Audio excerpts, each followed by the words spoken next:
पुरानी यादें। उस दौर में मास्टर अगर बच्चे को मारता था तो बच्चा घर आकर अपने बाप को नहीं बताता था,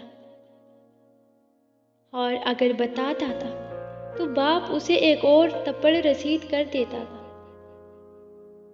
ये वो दौर था जब एकेडमी का कोई तस्वर नहीं था। ट्यूशन पढ़ने वाले बच्चे तक में शुमार होते थे। बड़े भाइयों के कपड़े छोटे भाइयों के इस्तेमाल में आते थे, और ये कोई मायूब बात नहीं समझी जाती। लड़ाई के मौके पर कोई हथियार नहीं निकालता था, सिर्फ इतना कहना काफी होता था कि मैं तुम्हारी आबाजी से शिकायत करूँगा। ये सुनते ही अक्सर मुखालिफ फरीक का खून खशक हो जाता था। उस वक्त की आबाजी भी कमाल की थी। सुबह सवेरे फजर के वक्त कड़कदार आवाज में सबको नमाज के लिए उठा दिया करती थी। बेतलब इबादती हर घर का मामूल थी। किसी घर में मेहमान आ जाता तो इर्द गिर्द के हमसाये असरत भरी नजरों से उस घर को देखने लगती थी और फरमाइशें की जाती कि मेहमानों को हमारे घर में लेकर आए। जिस घर में मेहमान आता था वहां पीठी में रखी पिनाहिल के खुशबूदार वाले बिस्तर निकाले जाते।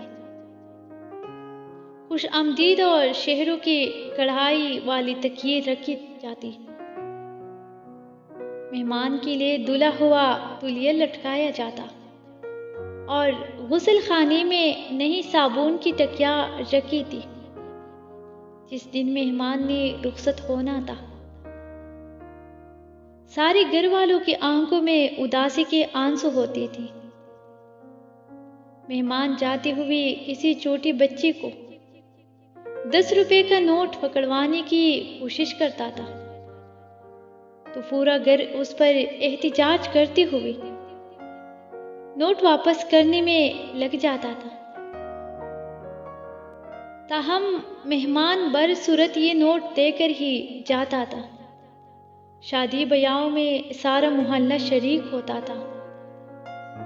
शादी गमी में आने जाने के लिए एक जोड़ा कपड़ों का हलियदा से रखा जाता था जो उस मौके पर इस्तेमाल में लाया जाता था। जिस घर में शादी होती थी उनकी मेहमान अक्सर मोहल्ले के देकर घरों में ठहराई जाती थी। मोहल्ले के जिस लड़के की शादी होती थी बाद में पूरा मोहल्ला बार बार मियाँ बीवी की दावत करता था। कभी किसी ने अपना अकीदा किसी पर थोपने की कोशिश नहीं की। कभी काफिर काफिर के नारे नहीं लगे। सबका रोना हंसना साझा था। सबकी दुख एक जैसी थी। सब गरीब थी, सब खुशहाल थी।